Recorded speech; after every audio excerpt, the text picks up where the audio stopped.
Sejumlah purnawirawan TNI bertemu dengan Presiden Joko Widodo di Istana Jakarta siang hari ini. Apa yang dibahas dalam pertemuan ini? Benarkah pertemuan ini secara spesifik membahas sejumlah purnawirawan yang saat ini terjerat kasus hukum? Telah hadir di studio tenaga ahli KSP Ali Mokhtar Ngabalin. Selamat sore, Bang Ali.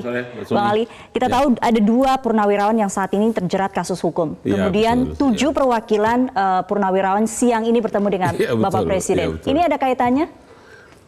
Kalau dilihat kaitan sih tidak, tetapi yang pasti para senior-senior kita, para jenderal-jenderal, para mantan-mantan pejabat tinggi di TNI, baik darat, laut maupun udara, adalah senior-senior yang sangat peduli terhadap masa depan bangsa dan negara, situasi keamanan dan lain-lain. Karena itu pertemuan dan silaturahmi tadi itu menjadi pertemuan antara opinion leaders, pemuka pendapat.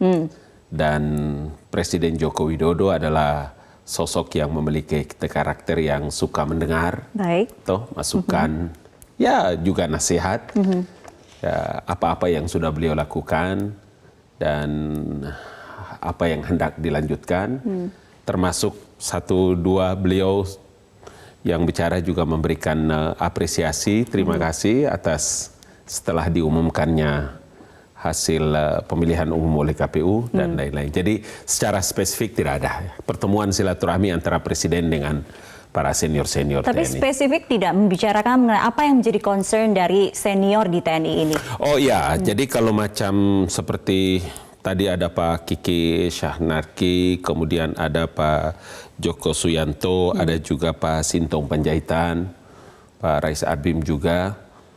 Paling tidak beliau-beliau ini kan adalah orang yang dihormati, disegani pada periode kepemimpinan masa aktif di dinas militer.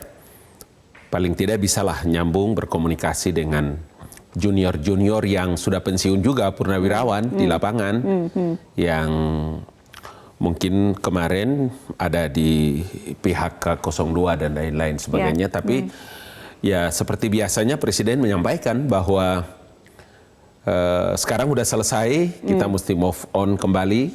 Tidak lagi membicarakan tentang 01, 02, tapi kita membicarakan tentang bagaimana keutuhan bangsa, persatuan dan kesatuan dan bagaimana meneruskan pembangunan. Jadi itu pesan yang ingin disampaikan Presiden Jokowi melalui pertemuan ini? Ya, begitu juga saya lihat pada waktu bertemu dengan Pak Presiden Habibie pada waktu itu, Pak Presiden Jokowi juga menyampaikan hal yang sama, di samping beliau juga banyak mendengar. Pak Jokowi itu sekarang lebih banyak mendengar masukan, nasihat juga dari para senior-senior. Jadi kalau untuk publik tanah air, ya perlu kita kabarkan bahwa pertemuan tadi itu adalah pertemuan yang tidak ada yang secara spesifik, tapi pertemuan silaturahmi antara pemimpin bangsa. Tapi saya ingin konfirmasi sekali lagi, apakah betul sama sekali tidak membahas mengenai kasus hukum yang sedang dialami oleh 2 purnawirawan, Kiflan Zain dan juga Sunarko? Ya, kalau 2 ini kan, beliau berdua ini kan sebetulnya lebih kepada kita menghormati proses mekanisme hukum yang sedang dijalankan. Tentu ada penyelidikan, proses mekanisme hukumnya ini diserahkan sepenuhnya kepada penegak hukum. Jadi tidak ada yang lagi-lagi spesifik untuk membicarakan kedua senior yang saat ini lagi terjerat masalah ini. Baik, Bang Ali, nanti kita akan bahas lagi satu isu mengenai belakangan ini kita dengar dari salah satu tokoh politik di Aceh yang menghembuskan wacana referendum Aceh. Kita akan bahas saat lagi, pemirsa tetap di Prime Time.